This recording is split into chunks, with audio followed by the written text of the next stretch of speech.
والسلام علیکہ یا سیدی یا رسول اللہ وعلا علیکہ واصحابکہ یا حبیب اللہ۔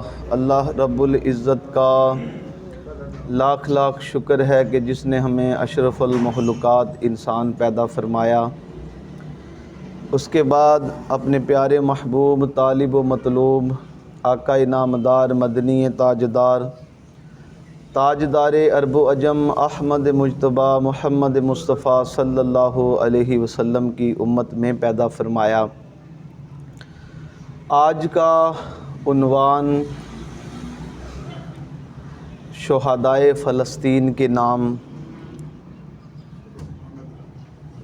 مسجد اقصیٰ کو اللہ رب العزت نے قرآن پاک میں بیان کیا ہے۔ اللہ فرماتا ہے سبحان الذی اسریٰ بعبدہ لیلا من المسجد الحرام الی المسجد الاقصیٰ۔ سفر معراج کا ذکر کرتے ہوئے اللہ نے فرمایا مسجد حرام سے مسجد اقصیٰ تک ہم نے اپنے نبی کو سیر کروائی ہے، اور آگے فرمایا الذی بارکنا حولہ، اقصی الذی بارکنا حولہ، ہم نے اقصیٰ کے ارد گرد، حولہ بارکنا حولہ، ہم نے اقصیٰ کے ارد گرد برکتیں نازل فرما دی ہیں۔ بارکنا، ہم نے برکتیں اس مسجد کے ارد گرد، مسجدوں کا نزول ہے، خیر و برکت ہے۔ دوستو مسجد کے اندر برکت ہوتی ہے، کیوں جی یہ بات درست ہے نا؟ مسجد کے اندر برکت ہوتی ہے، مسجد کے باہر برکت۔ اس کی وجہ یہ ہے کہ باہر تو کوڑا کرکٹ ہوتا ہے، نالیاں بھی ہوتی ہیں بالکل مسجد کے باہر، تو کیا ہم یہ کہہ سکتے ہیں کہ مسجد کے باہر بھی برکت ہے؟ لیکن مسجد اقصیٰ ایک ایسی مسجد ہے جس کے بارے میں میرے اللہ نے فرمایا کہ اس مسجد کے اندر بھی برکت ہے اور اس کے باہر بھی برکت ہے۔ اور مفسرین نے اس کی وجوہات کو بیان کیا کہ اس مسجد کے باہر کیوں برکتیں رکھی گئی ہیں، تو وہ پہلی چیز یہ لکھتے ہیں کہ یہ شہر فلسطین ایسا ہے جس میں بے شمار نبیوں کی ولادت ہوئی ہے، اور خاص طور پہ جو آسمانی کتابوں کا نزول ہے، حضرت داؤد علیہ السلام کا جو دار الخلافہ تھا یہی مسجد اقصیٰ کی جگہ تھی، آپ یہیں بیٹھ کے فیصلے کیا کرتے تھے۔ اور حضرت داؤد علیہ السلام پر جو زبور نازل ہوئی ہے وہ ساری کی ساری فلسطین کے اندر جب وہ تھے تو وہ زبور کا نزول حضرت داؤد علیہ السلام کے اوپر شہر ملک فلسطین کے اندر ہوا ہے۔ اگر آپ نے موسیٰ علیہ السلام کے بارے میں سننا ہے تو تورات کا بھی بہت سا حصہ موسیٰ علیہ السلام کے اوپر فلسطین کے اندر ہی نازل ہوا، اور حضرت عیسیٰ علیہ السلام کو اگر دیکھیں تو آپ کی تو ولادت ہی چند کلومیٹر کے فاصلے پر شہر ناصرہ جو یروشلم کا شہر ہے، حضرت عیسیٰ علیہ السلام کی وہاں ولادت ہوئی ہے۔ گویا کہ عیسیٰ علیہ السلام پہ انجیل بھی مسجد اقصیٰ کے ارد گرد ہی نازل ہوتی رہی ہے۔ ایک تو علماء نے یہ لکھا کہ اس کے ارد گرد جو اللہ نے برکتیں رکھی ہیں اس کی ایک وجہ یہ ہے کہ یہاں اللہ کا کلام نازل ہوتا رہا، اور دوسری وجہ یہ ہے کہ اس سرزمین کو اللہ کے نبیوں نے عبادت سے آباد کیا تھا، سجدوں کی برکت ہے۔ طویل طویل عرصہ تک اس سرزمین کے اوپر اللہ کی رحمتوں کا نزول ہوتا رہا، کیونکہ یہاں ایک تو کلام الہی نازل ہوتا اور دوسرا اللہ کے نبیوں کا بصیرہ، اور اللہ کے نبیوں نے اس جگہ پہ بے شمار عبادت کی ہے، جس کی وجہ سے اس مسجد کو بڑی شان اور اس مسجد کو بڑا مقام ہے حاصل ہے۔ مسجد اقصیٰ کو سب سے پہلے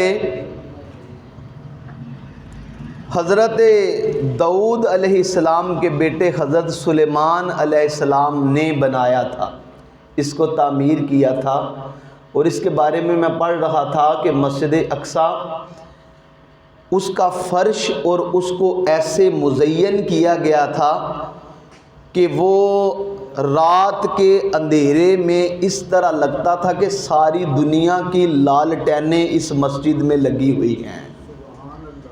وہ کس طرح کہ سارا پتھر اس کا گولڈن جو تھا، وہ گولڈن پتھر سے مسجد اقصیٰ کو حضرت سلیمان علیہ السلام نے تعمیر کروایا تھا۔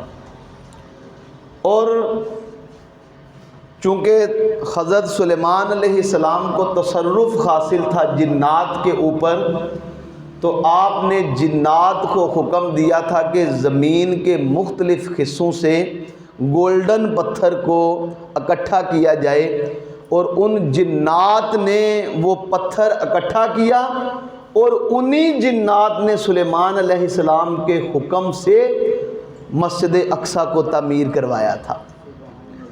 اور اس کی تاریخ میں آتا ہے کہ سلیمان علیہ السلام بوڑھے ہو چکے تھے اس وقت، آپ لاٹھی پکڑ کر جنات سے کام کروا رہے تھے،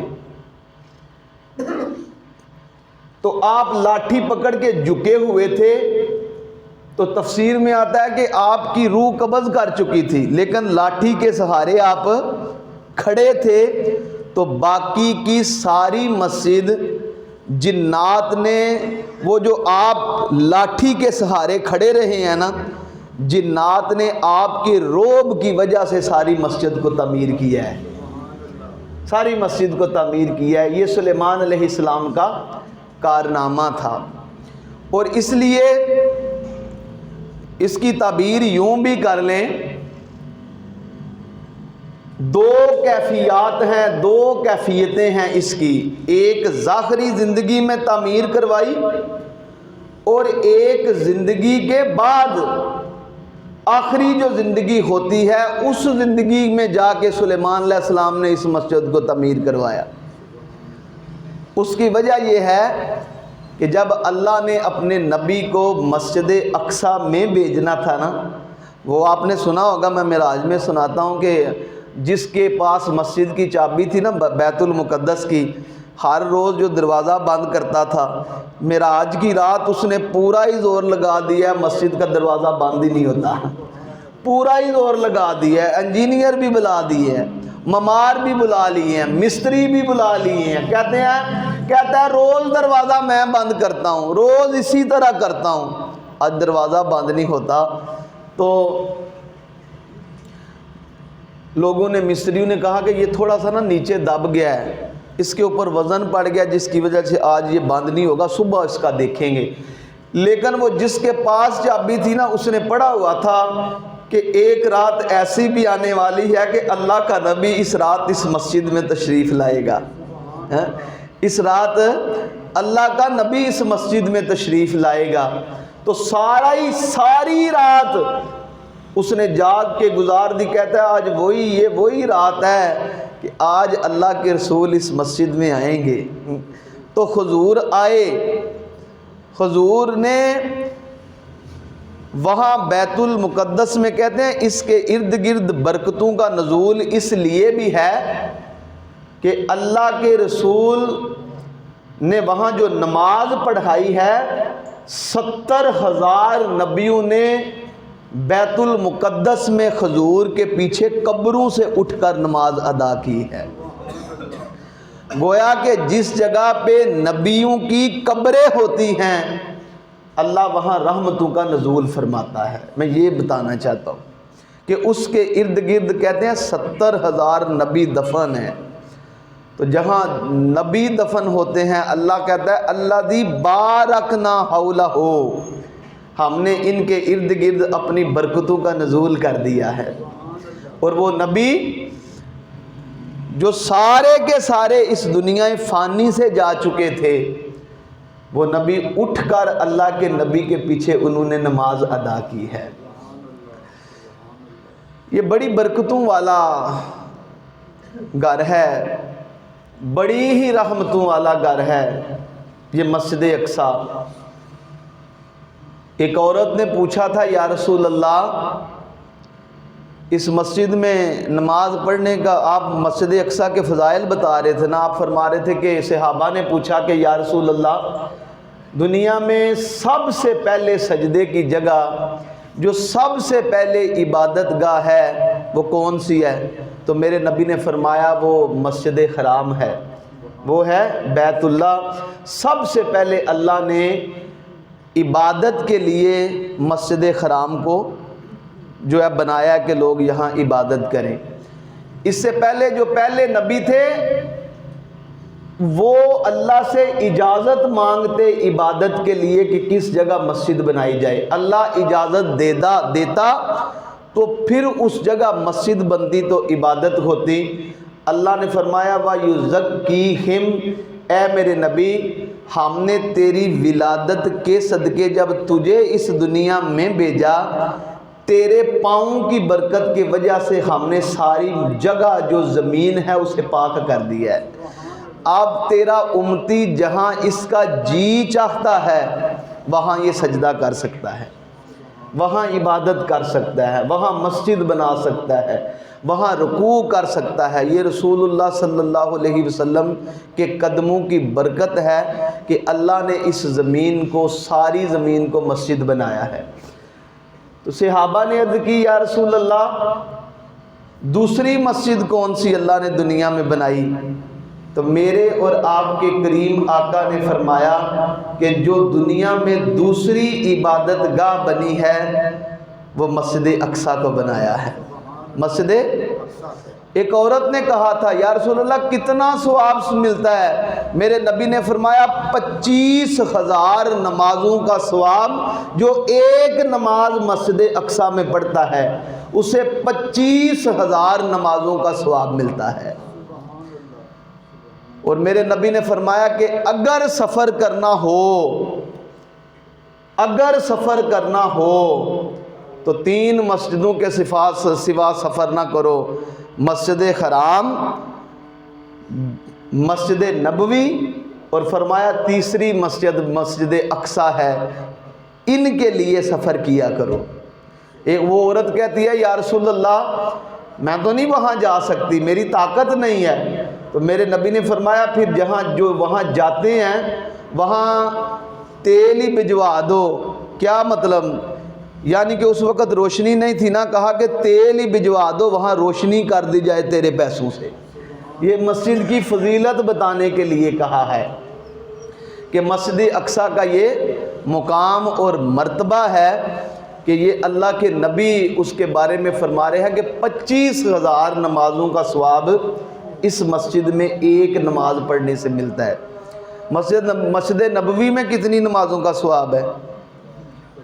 50,000۔ اور بیت اللہ میں کتنا ہے؟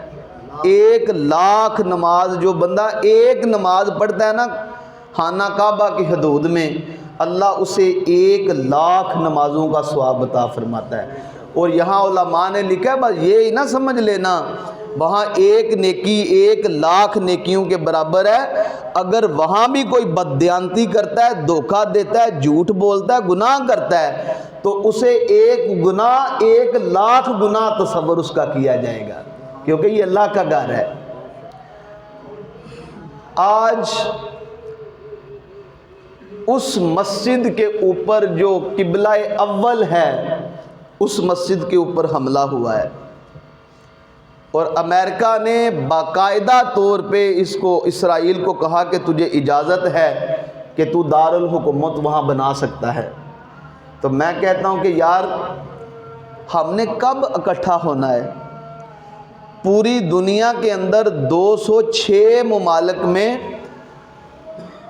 56 اسلامی ممالک ہیں، اور یہ اگر 56 اسلامی ممالک بھی اکٹھے ہو جاتے ہیں، میں کہتا ہوں کہاں گئی وہ انسانی حقوق کی تنظیمیں، کہاں گیا وہ اقوام متحدہ جو یہ ادارہ بنا ہے اس لیے کہ اگر کسی کی عزت کو، اگر کسی کے ملک کو اگر پامال کیا جائے تو فوراً یہ حرکت میں آتا ہے۔ یہ کس لیے بنا تھا؟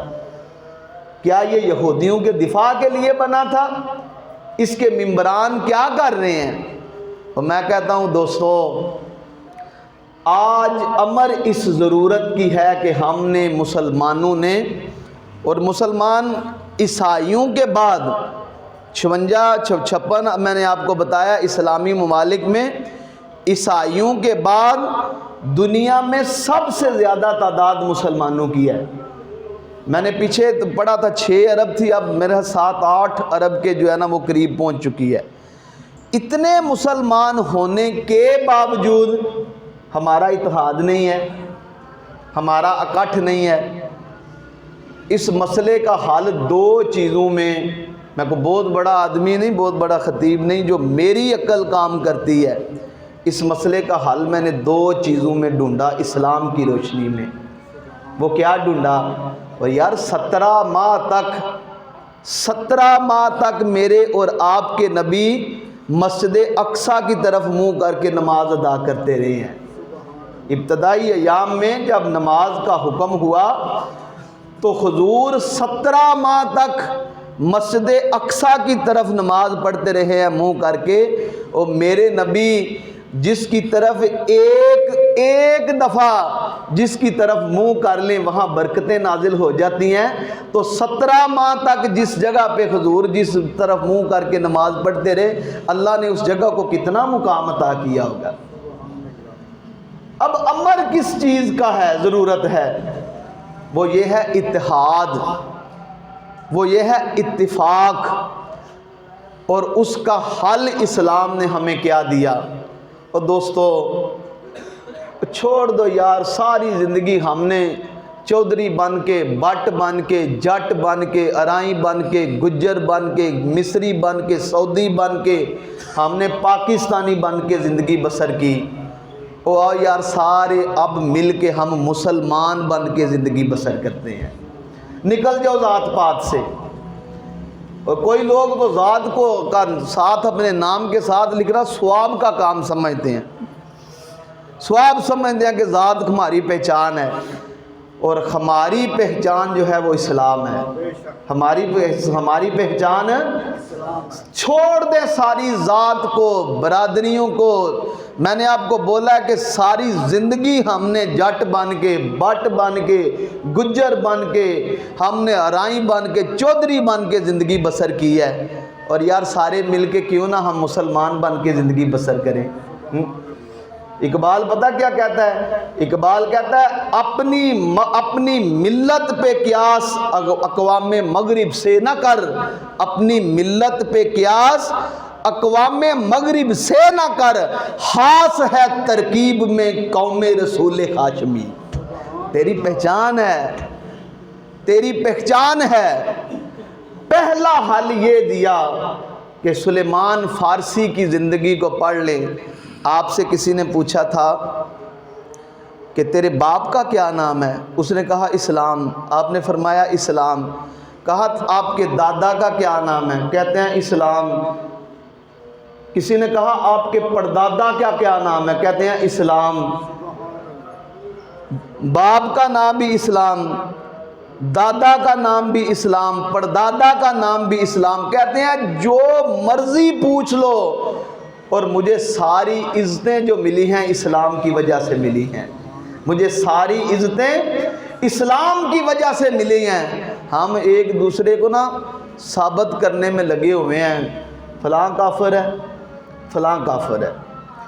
او اللہ کے بندو، جتنے غیر مسلم ہیں ہمیں مسلمان سمجھتے ہیں، جتنے غیر مسلم ہیں ہمیں مسلمان سمجھتے ہیں، اور ہم مسلمان ہونے کے باوجود ایک دوسرے کو کہہ رہے ہیں وہ بھی کافر ہے، وہ بھی کافر ہے، وہ بھی کافر ہے۔